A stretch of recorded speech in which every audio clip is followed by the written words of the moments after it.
Good morning guys, nandito kami sa Majeraba Swap Meet dito sa Gold Coast.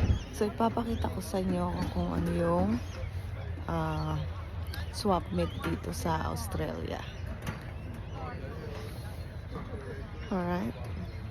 So it's a car display and they selling old stuff for the cars.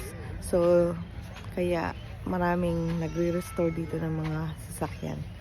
So let's check it out.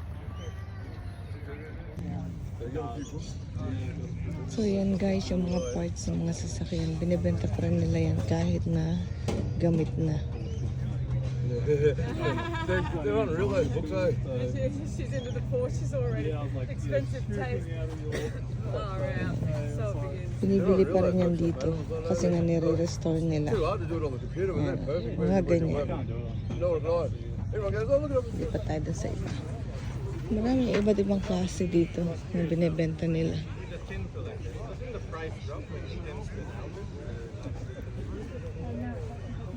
So ito naman, ibang klase naman yung binibenta niya. They're made and got history and all that.